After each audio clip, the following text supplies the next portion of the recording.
நாங்கள் என்ன செய்தால் எங்க வாழ்க்கையில ஒரு படி நம்ம மேல வரணும் அப்படின்னு நீங்க நினைச்சீங்க அப்படின்னா, அதிகாலை எழுந்து வாசல் தெளிக்கும் பழக்கம் உள்ளவர்களாக இருந்தால் அந்த தண்ணியில நீங்க மஞ்சள் தூள் போடாம கஸ்தூரி மஞ்சள் அப்படிங்கிறது உங்களுக்கு கிடைக்கும். அந்த கஸ்தூரி மஞ்சள் போட்டு நன்றாக கரைத்து நீங்க வாசல் தெளித்து அதில் ஒரு கற்பூரம் ஏற்றி வாருங்கள். தினம் தினம் அதிகாலை எழுந்தவுடன் 6 மணிக்கு 7க்குள்ள இதை செய்யலாம். பிரம்ம முகூர்த்தத்திலும் செய்யலாம். இதை செய்யும் பொழுது உங்கள் நாள்பட்ட பிரச்சனைகள் தீர ஆரம்பிக்கும். கஸ்தூரி மஞ்சள் என்பது மிக மிக ஒரு விஷயங்களை அளிக்கக்கூடிய கிருமி நாசினி அப்படின்னு சொல்லலாம். உங்கள் வீட்டிற்கு வரும் தோஷங்களை அகற்றக்கூடிய சக்தி அந்த கஸ்தூரி மஞ்சளுக்கு உண்டு அப்படின்னு சொல்லலாம்.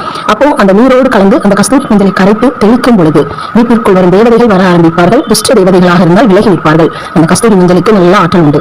அதிகாலை எழுந்தவுடன் தூரம்பருப்பு கொஞ்சம் பொடி செய்து வைத்துக் கொண்டு எறும்புகளுக்கு நீங்கள் தீவனமாக கொடுக்கும் பொழுது உங்களை பிடித்த எப்பேற்பட்ட தோஷங்களும் மறந்துவிடும். வெள்ளம் எங்கெல்லாம் நீங்க தண்ணி பார்க்கறீங்களோ, அதாவது கடலாக இருந்தாலும் ஏரியாக இருந்தாலும் குளமாக இருந்தாலும் குட்டையாக இருந்தாலும் வெள்ளம் வாங்கி அந்த வெள்ளத்தை மனதார உங்கள் குலதெய்வம் உங்கள் பித்ருக்கள் வெள்ளத்தை நீங்க தண்ணியில போட்டுட்டீங்க அப்படின்னா உங்கள் பிரச்சனைகள் கரைய ஆரம்பிக்கும்.